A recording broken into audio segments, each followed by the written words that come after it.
Музее железнодорожного транспорта. И привел нас сюда человек, который бывал здесь не один раз. Бексолт Сейнароев. Память заставляет его приходить сюда вновь и вновь. В годы потрясения и перемен, ставший лидером своего народа, он и будет героем нашего фильма. Бексолт Сейнароев, председатель Организационного комитета по возрождению ингушской государственности, председатель Народного совета Ингушетии, доктор юридических наук, профессор, заслуженный юрист России.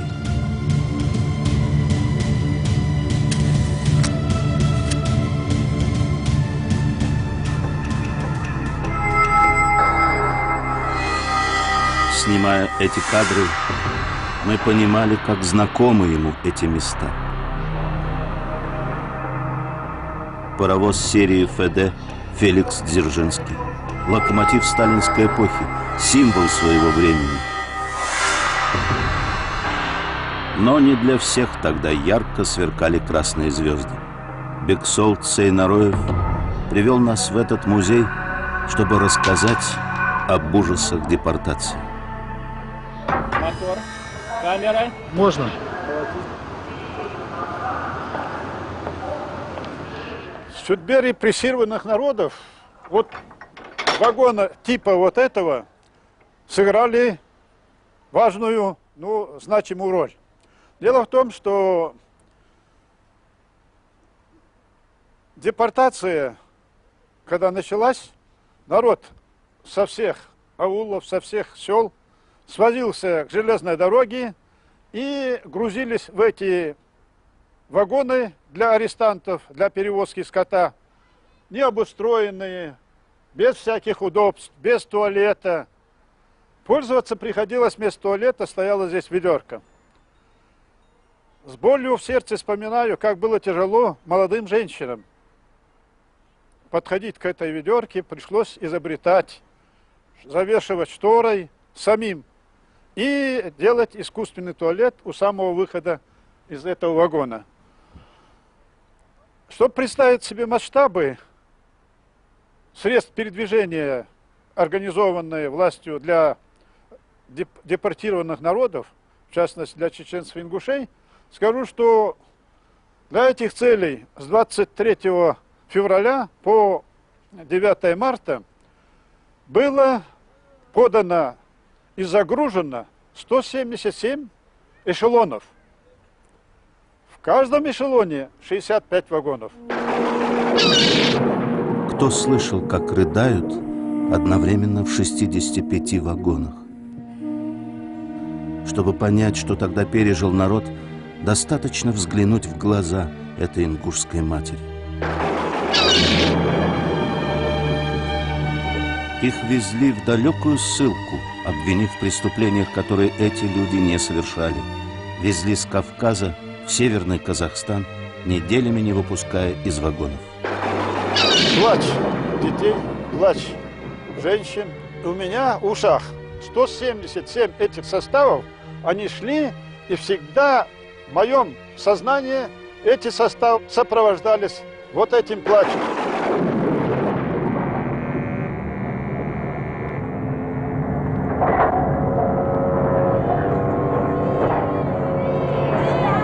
Молчать!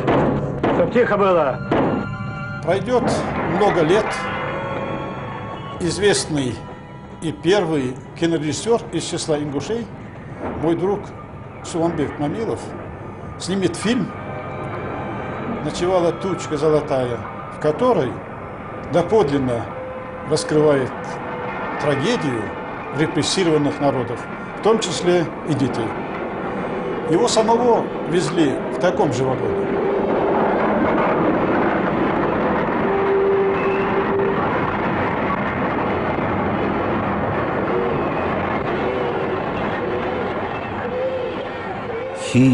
Хи, это дети просят воды. Их мучают голод и жажда. Те, кто тогда встречал эти эшелоны, испытали глубочайшее потрясение. Фильм Суламбека Мамилова производит невероятное впечатление своей жестокой правдой. Бексулт, а сколько вам тогда было лет? Мне тогда было 6 лет. И вы все хорошо так запомнили? Я все помню хорошо, вплоть до того, как нас собирали на рассвете.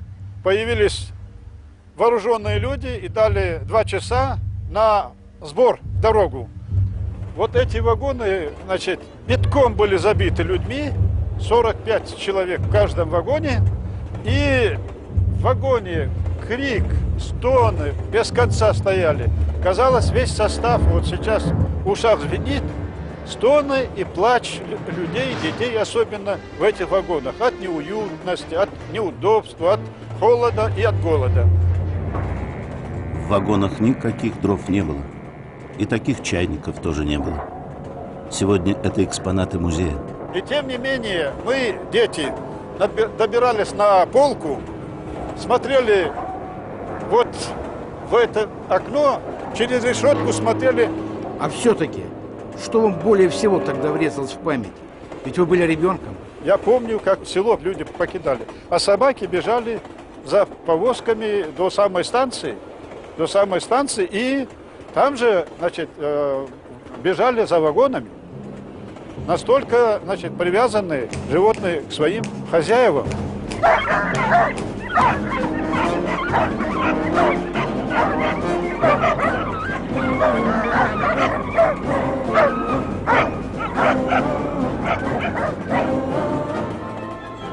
А еще маленькому Бексолту казалось, что вслед за поездом мчится его любимый конь, что он скачет и скачет за уходящими вдаль вагонами, пытаясь догнать своего хозяина, и будет скакать, пока хватит сил.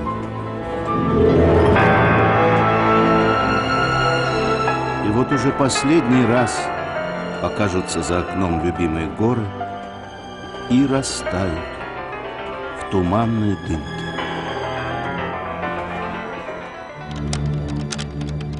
Только через 13 лет они вернутся обратно на свою родину. Все эти годы они мечтали об этом. Распрягайся, верный мой конь. Твой хозяин приехал домой. Будешь вольный ущельем скакать и в ручьях звезды топтать.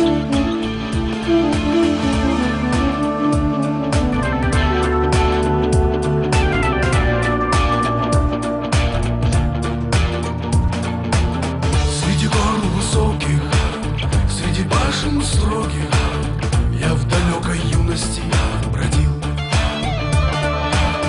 И на правый берег, через бурный терек, от погони ночью уходил. Распрягайся, верный мой конь. Твой хозяин приехал домой. Будешь вольный ущельем скакать и в ручьях звезды топтать.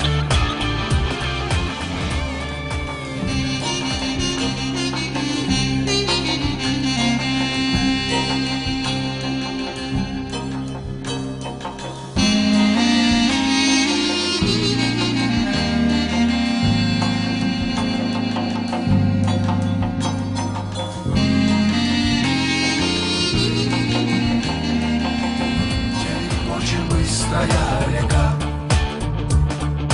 Распрягайся, верный мой конь. Твой хозяин приехал домой. Но вернулись не все. Нужно будет приложить много сил, чтобы возродить эту землю. Пройдет еще много времени, прежде чем этот флаг станет флагом Республики Ингушетия. Предстоит длительная борьба за возрождение ингушской государственности. И эту борьбу возглавит Бексолт Цейнароев. Сегодня он рассказывает о том времени журналисту Юрию Краузе.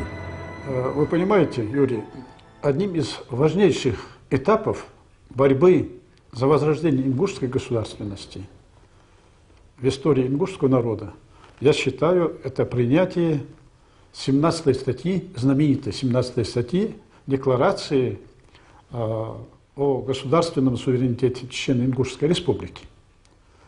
Дело в том, что за все годы существования Чечено-Ингушской республики ни однажды ингушская проблема государственным органом, высшим государственным органом не была обозначена, ни однажды этот государственный орган официально не выходил перед союзными органами о том, чтобы решить ингушскую проблему полностью, значит, вернуть, отторгнуть территории, создать ингушскую государственность. И вот депутаты ингушей, оргкомитет по образованию Ингушской республики в тот вечер, дело шло глубокой ночью, заседание продолжалось, все-таки мы вынесли вопрос и сказали, что мы просим Верховный Совет принять, поддержать требования ингушского народа об образовании своей государственности. И тогда вы написали ту знаменитую 17-ю статью, правильно? Я на одном дыхании написал эту знаменитую 17-ю статью. Текст был поставлен на голосование, все поняли, что или республика перестает существовать, или это требование надо принимать полностью. И 17-я статья была принята единогласно. Чечено-Ингушская республика подтверждает справедливые требования ингушского народа о восстановлении национальной государственности и необходимость решения вопроса возврата территорий, принадлежавших ему и отторгнутых в результате сталинских репрессий. Шел 91 год, а ведь это было время болезненного распада государства. Время борьбы за суверенитет возникающих национальных образований. В движение пришла вся страна. Люди требовали свободы, демократии, улучшения жизни. Но правители, продолжая цепляться за власть, отказывали во всем.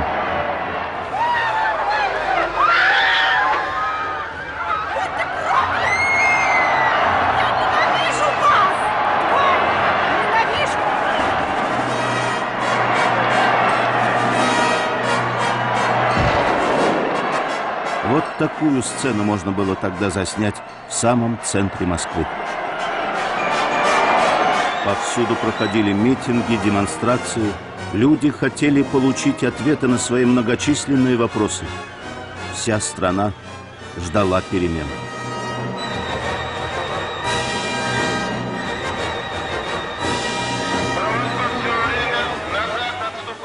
Ждали перемен и в Ингушетии. В марте 1991 года на Северный Кавказ приезжает Борис Ельцин. Еще не президент, но уже первое лицо в Российской Федерации. Тысячи и тысячи человек встречают его в Назране, буквально обступая со всех сторон.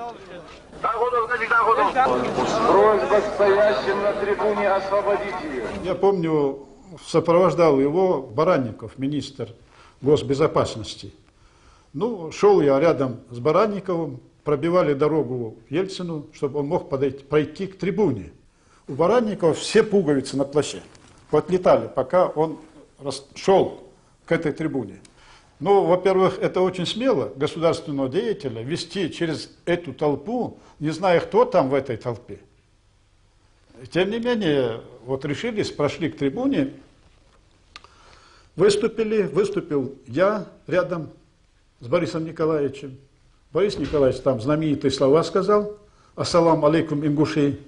И мы думали, после этого приветствия совсем уже полдела решено.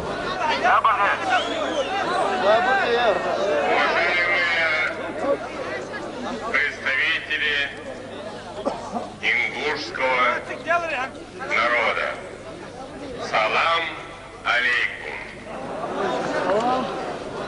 Ассалам алейкум, мир вам. Эти слова, сказанные Ельциным, традиционное мусульманское приветствие.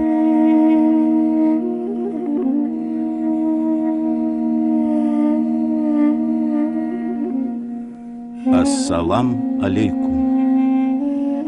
Разрешите мне встречу ингушского народа, представителей других народов Ингушской Республики, председателем Верховного Совета Российской Федерации Борисом Николаевичем Ельциным объявить открытой.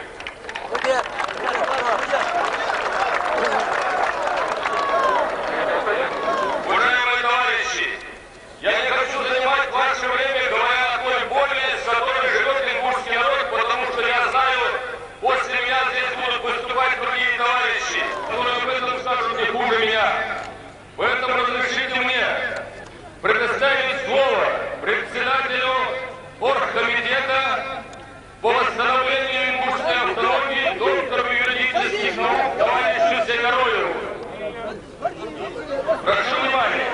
Уважаемый Борис Николаевич, уважаемые товарищи, народы Чечен-Ингушетии с огромной надеждой ожидали вашего приезда. Долгое время связывали с ним разрешение жгучей проблемы репрессированного ингушского народа. Народ устал. Руководство Чечен-Ингушской Республики, депутатский корпус, оргкомитет по восстановлению государственности Ингушетии прилагают огромные усилия, чтобы не дестабилизацию обстановки и кровопролития в регионе. Суть ингушской проблемы, как вы знаете, Борис Николаевич, проста. Отдать ингушам ингушское. Ничего чужого нам не нужно. При моем выступлении Борис Николаевич очень реагировал на это выступление и говорил помягче, значит, митинг, чтобы народ поверил нам. Но мы попросили его тогда принять ингушскую делегацию. И вот когда встретились с Борисом Николаевичем, отдельно эта встреча была, были мои заместители все, значит, и Богатырев, и Мамилов, Гандалоев, Баматкири, Костоев, Беслан, Героев, Юсуп, Абадиевы, Бек и Хава и другие мои единомышленники были, но со всеми я четко договорился. Диалог буду вести я с Ельциным. Если где-то упущу вопрос, дайте записку. Борис Николаевич, вы меня извините, потому что я еще раз подчеркиваю, за свою жизнь я первый раз с вами встречаюсь и не уверен, сколько раз еще придется. Поэтому я сегодня все, что у нас в народе на душе, должен вам выложить. Значит, вы говорите старший брат. Старший брат в ингушском понимании должен быть таким. Если младший не слушается, он должен его потрясти за шею и об стенку затылка.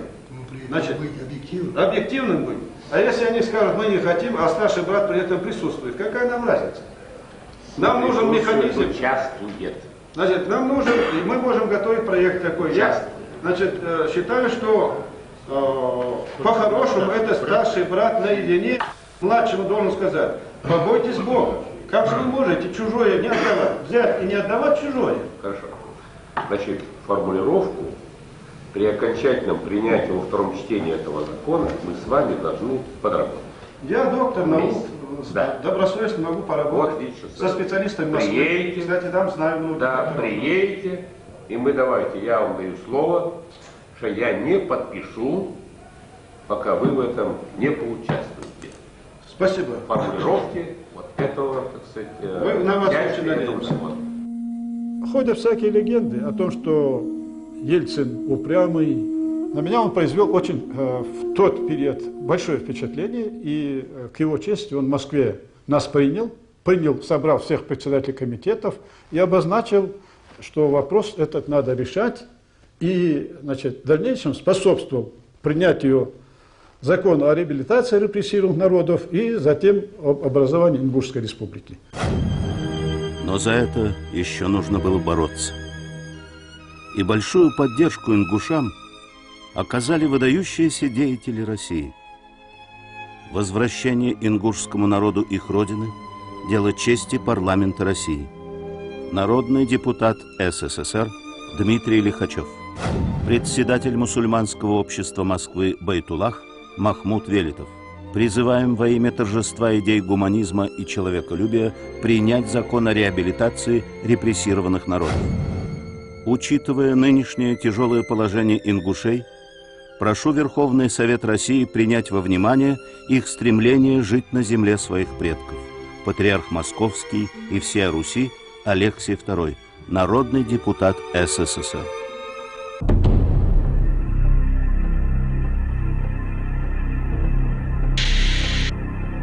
Борьба за создание Республики Ингушетия продолжалась и на Третьем съезде ингушского народа в октябре 1991 года. Докладу предоставляется доктору юридических наук, профессору, председателю оргкомитета товарищу Шайдароеву Бексултану Магомедовичу.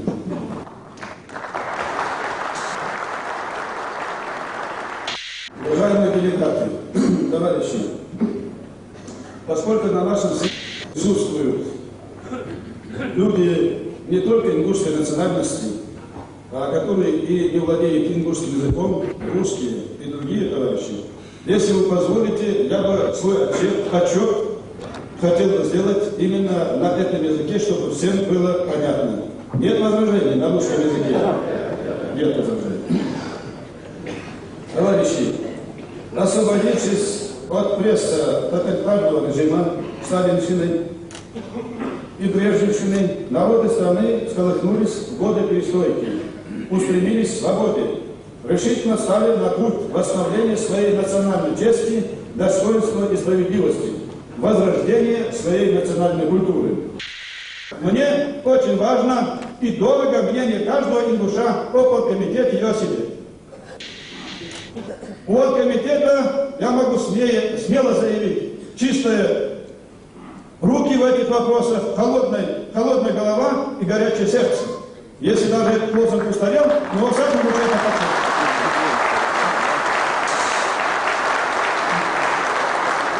Надо избрать вот этот самый народный орган. Мы его предлагаем. Народный совет Ингушетии. Или Ингушский народный совет. Как хотите его назовите.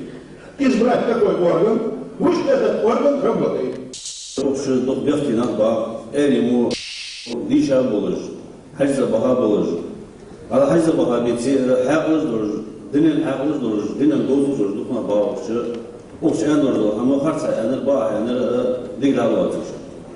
Dağla haçaklar yaptı olmayın. Dağla hod olmayın. Öyle artık olur. Dağla veli arasındaki koş olmayın.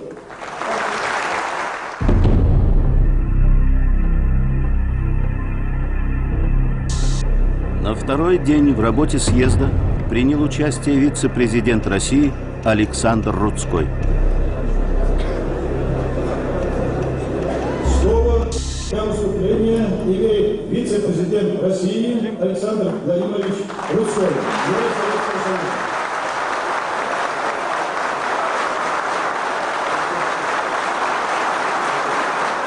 Рамки границ не определяют национальные отношения. Жил там русский, да пускай он там живет. Но дайте право ингушам. Слова Рудского «дайте ингушам жить на своей родине» были восприняты с горячим откликом.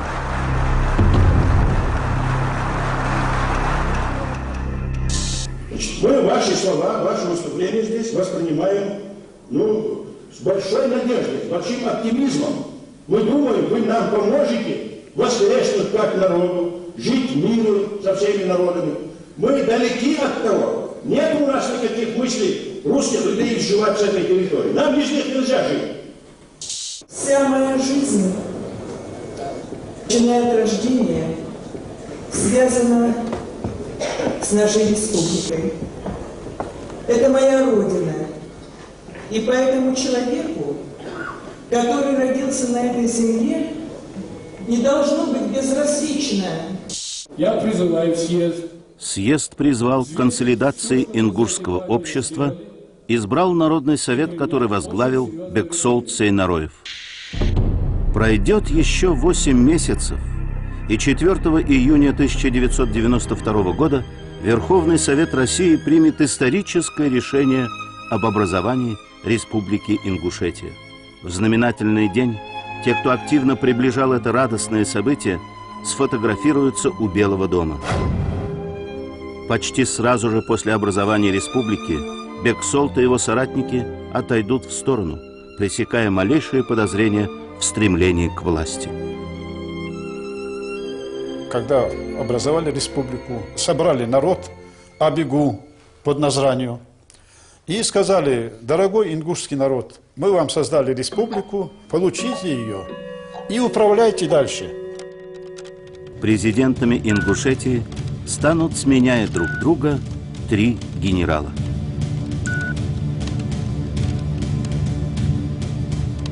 Руслан Аушев, первый президент Ингушетии, 1993-2002 годы, генерал-лейтенант, Герой Советского Союза.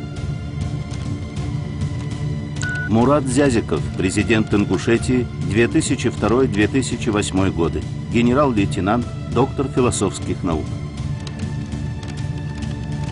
Юнусбек Евкуров, президент Ингушетии с 2008 года, генерал-майор, Герой России.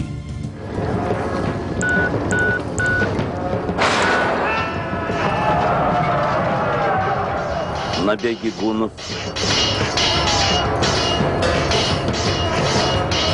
монгольское нашествие,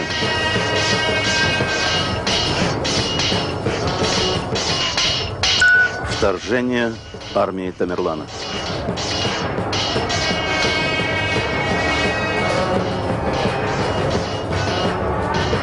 Все пережила маленькая Ингушетия. Отныне, впредь на вечные времена, мы, ингушевский вольный, никому не подвластный народ, поступаем добровольно в совершенное верноподданническое состояние всероссийскому государю-императору. Присягнув на верность великой державе, ингуши ни разу не нарушили свою клятву. Имена ингушей выбиты на стенах Георгиевского зала в Кремле среди других имен георгиевских кавалеров. Ингуши были пожалованы императором Николаем I почетным знаменем. Александр II наградил ингушский дивизион Георгиевским знаменем. Николай II дал высокую оценку подвигу воинов-ингушей. Их награждали за ратные подвиги, за стойкость и мужество, за отвагу и верность. Сколько их было, героев, многочисленных войн. Главным девизом для них было служить Отечеству. Иногда награждали целые ингушские подразделения.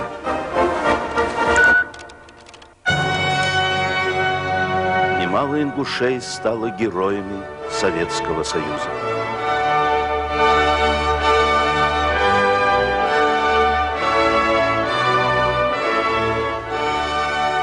Боевые традиции ингушского народа свято соблюдаются и сегодня.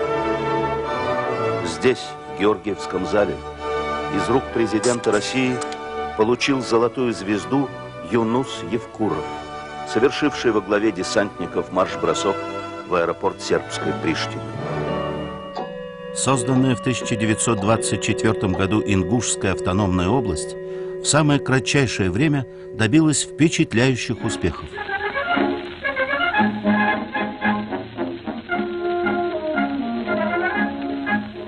Там, где за ведро воды давали ведро керосина, был прорыт Алхан-Чуртский канал. И теперь вода истерика преобразила долину.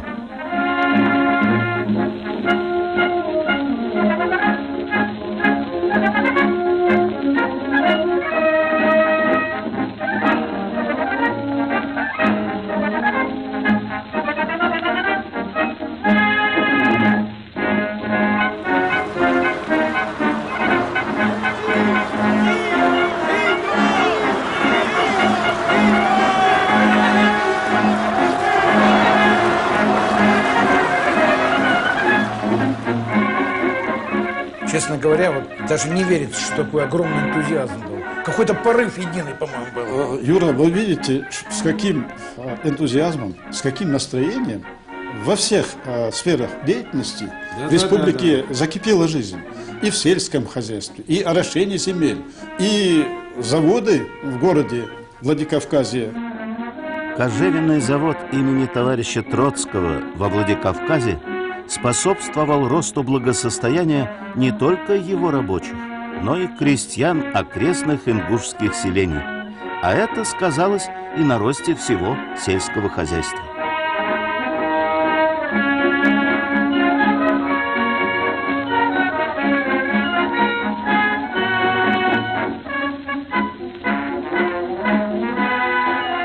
Мы думали, что так же пойдет преобразование Ингушской республики. Когда мы создавали эту республику, мы поняли, что сами мы ее создать вряд ли бы так быстро и так смогли. Помогли нам такие выдающиеся личности, гуманисты мирового масштаба, академик Лихачев, патриарх России Алексий II, Велитов, представитель мусульманской конфессии города Москвы и другие. Думаю, что ингушский народ это никогда не забудет. Но, к сожалению, мы не смогли развить вот тот энтузиазм, который заложен природой. Не хватило вовремя и структуру создать государственной власти. Мешать же стали очень сильно. И были силы, которые не заинтересованы в этом. И сегодня эти силы, на наш взгляд, действуют, тормозят развитие.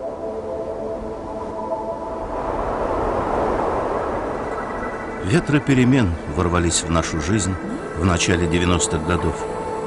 Чтобы избежать общественных потрясений, народу нужны были мудрые, дальновидные политики. А таких людей всегда не хватает. Мы знаем, Бексолт, что вы и себе сегодня задаете этот вопрос. Не рано ли вы вместе с соратниками отошли в сторону, предоставив другим руководство республикой?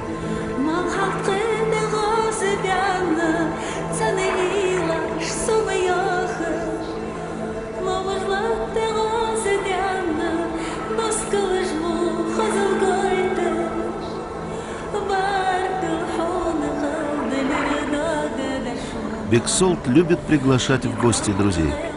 Вероятно, вспоминая голодные годы ссылки, любит хорошо угостить. Ему нравится, когда за столом много едят.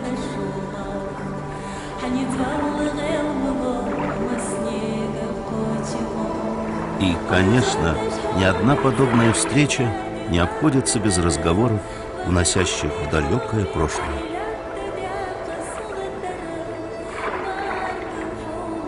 Бексолт, я слышал, что вы стали первым ингушским доктором юридических наук. Это правильно? Да, это совершенно правильно. Дело в том, что, значит, в жизни случилось так, что среди чеченцев-ингушей я стал первым доктором юридических наук среди моих соплеменников. Ну, дальше, конечно, сейчас докторов наук много, но тем не менее первым быть интересно. Дальше стал академиком, и не одним академиком, а нескольких академий. Дальше избрали членом арбитражного суда, что не очень просто было. Салман Наурбиев, председатель Ингушского общественного совета Москвы и Московской области, друг и сподвижник Сейнароева. Салман мой сподвижник по ингушскому движению, по образованию Ингушской республики.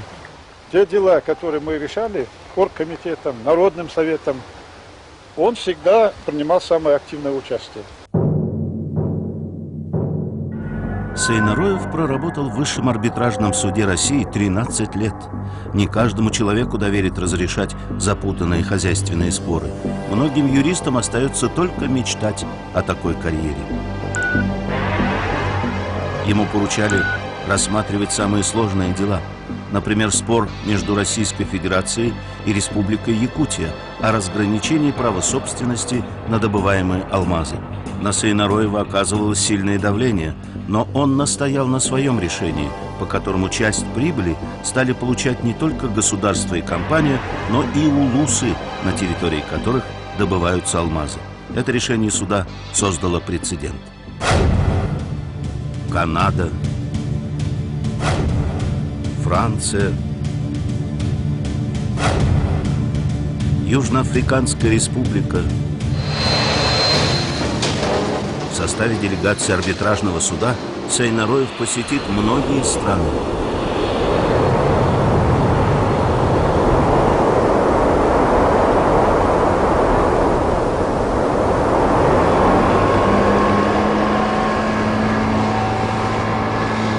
Бексол, а в ссылке были какие-то светлые моменты? В ссылке не все страницы являются черными, были черными и мрачными. Были и страницы жизни и интересные, даже при том, что она была нелегкая жизнь. Ну, скажем, первый раз, когда с Копнителя меня перевели вместо прогулявшего помощника комбайнера постоять за штурвалом, я себя чувствовал, ну, на уровне большого командира, когда я стоял за штурвалом. Это была радость. Большое повышение. Работал я в Павлодаре больше 20 лет, из них 15 лет на одном крупнейшем металлургическом комбинате, Павлодарский алюминиевый завод, который считался гигантом цветной металлургии на Иртыше. Когда Бексол Цейнароев стал заместителем директора Павлодарского алюминиевого комбината по экономическим и правовым вопросам, ему не было и 40 лет.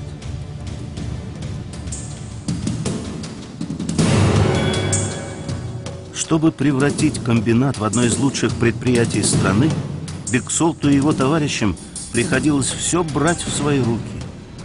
Благодаря слаженной работе коллектива продукция комбината была только высшего качества, а тогда стране особенно нужен был алюминий.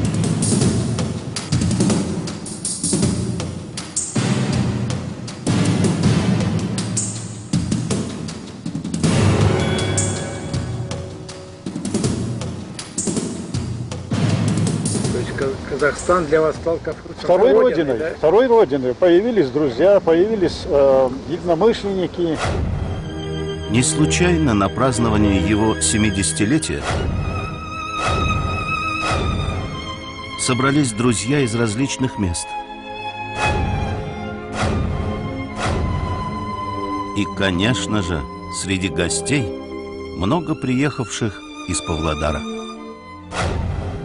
В Казахстане родились все его дети, 2 сына и 2 дочери.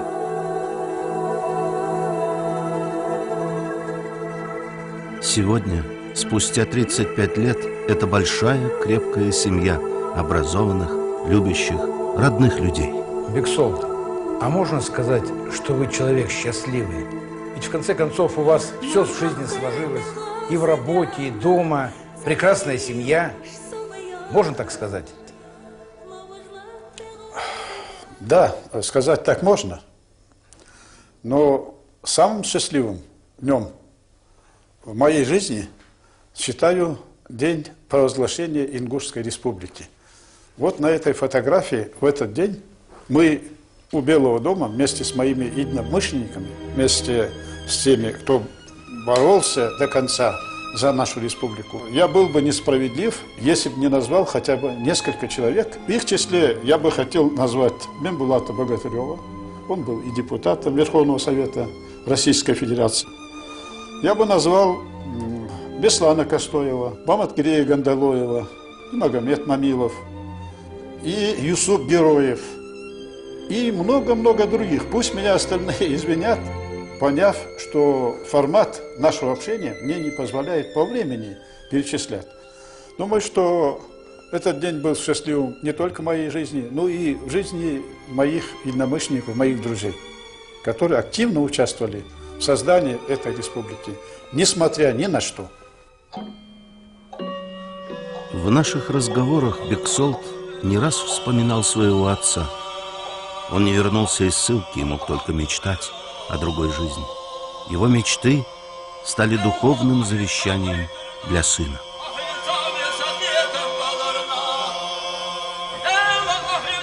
Отец очень хотел, чтобы мы, дети, получили образование. И очень хотел, чтобы мы получили юридическое образование. Он очень стремился к справедливости и часто участвовал в качестве эксперта в разрешении крупных дел в ингушском обществе. И я стал юристом, профессором, доктором юридических наук. В ссылке отец очень мечтал, чтобы ингушский народ получил свою государственность, был в состоянии себя защитить, чтобы не было вот таких произволов в отношении целого народа. Я, как мог, в меру своих способностей активно участвовал в создании Ингушской республики. Отец очень желал совершить хадж, священную Мекку, выполнить долг мусульманина. Но в силу обстоятельств, в силу того, что ссылки были сосланы, и нам не разрешалось отдаляться далее 7 километров от своего села, отец не смог выполнить этот свой долг, свою обязанность. И очень хотел, чтобы я совершил хадж. Я его совершил, если Аллах примет.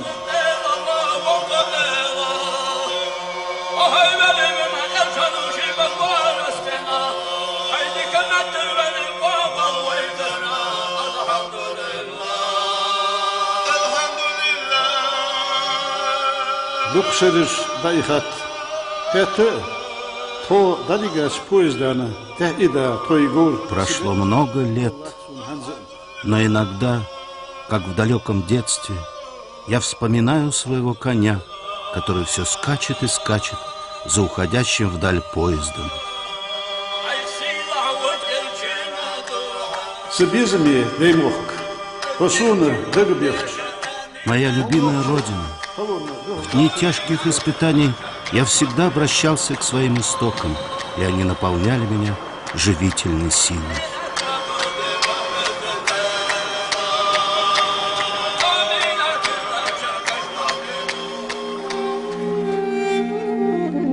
Духалу, валлины, сык-валачи, поцабирзат, машет-садах. Моя многострадальная Ингушетия, мы вернулись к тебе, чтобы жить в мире, сеять хлеб и растить детей. Мы вернулись не разрушать, а строить. Аллах, сделай так, чтобы мы любили друг друга.